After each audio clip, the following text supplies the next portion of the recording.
So hey there guys and welcome. In this one we're going to be creating routes, things like /home, /about and all that in our Django project. So now first of all I want you to go to urls.py file here, and up here we're going to create a function. So this function is always going to be handling that route.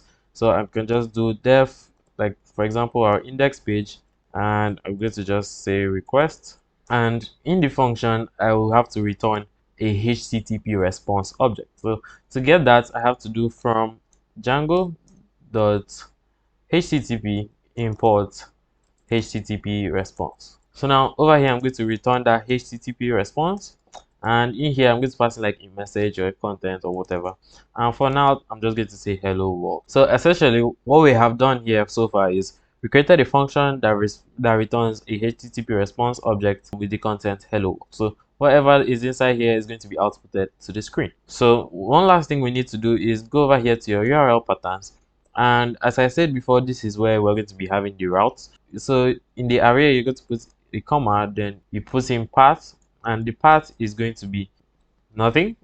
And the reason for this nothing is because we want, immediately you go to the URL, then we want to render this view. So now you put a comma and we're going to pass in the view. So the view is going to be index. So I don't want you calling this index function like this. No, just put in index.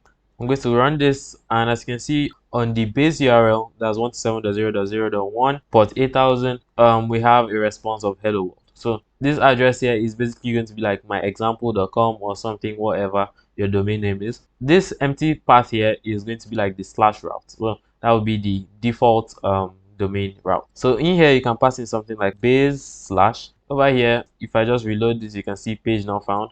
So I'm going to do base slash base here. As you can see, we have hello world. So yeah, most of the time this is going to be quite cumbersome because you can put all the routes in here. So I'm going to be using something called an app. So first of all, I'm going to stop the server by hitting Ctrl+C on my keyboard, and I'm going to get rid of all these things we just put here. Instead of actually getting rid of it, I'm just going to cut it like Ctrl+X and just leave that in my clipboard for now. And we're going to be creating an app. Now an app is like a way to segment your Django project into smaller sections. For example, like if you have a lot of things in your Django project, like user authentication, probably like shopping cart functionality, all those kind of stuff, orders management and all that, you should divide them into like different sections, because putting all of them just in here is going to be a mess. So now to create an app, I'm going to do Python manage.py start app, then the name of the app. For my case, I'm just going to go with base. So I'm going to hit enter on that. As you can see, we have the base here. So we have created this app, so we have to register it. So you go over to settings.py, and over here in installed apps, we're going to register it by just typing in the name base, and make sure you have this comma over here. So we're going to get rid of that, close this. So now in here, as you can see, we have new files, the base folder, migrations. I'm going to be going over this later. I'm going to ignore all of them except this views.py file. So the views.py file is where we're going to be passing in this view. So the index here is our view, and it's going to respond with a hello world. Also, I want to say you can actually pass in HTML here. So you can do HTML h1 and h1 here. So with this done, we have to connect it to this urls.py. As you can see, it's not here yet. So what we have to do is we have to create our own urls.py file. So we can just say urls.py. A really faster way to do this would have just been going over here to urls.py. Then over here we can just say from base.views import index, and over here we're just going to do path space and index. Yeah, this will work really nicely, but I don't want to use this method because I've already shown you how to do that. So you go over here to your urls.py file that we just created, and we're going to do from django.urls import path. So that's the same line that is actually here, import path. So the next one is from dots, that means from our current directory, import views. So now over here we're going to be creating a variable called URL patterns that just looks like this. So I'm going to be typing that out, URL pattern, and it's going to be equal to an array which has the path inside. So now the path we're looking for is just the base slash, and the view is going to be views.index. So hopefully you get this, hopefully you get what's going on.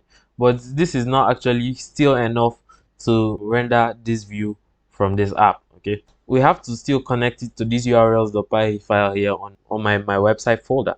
So what we need to do is we want to import another package which is called include, sorry, another function.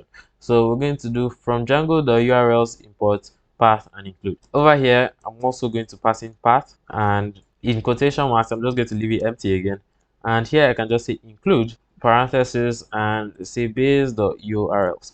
So this base here is actually the name of my app that I created, base, so make sure you get that. So we're going to connect the base urls.py file to this route. Hopefully that was easy to understand. So I'm going to click run server again, and if I run this, oh yeah, there's an error there.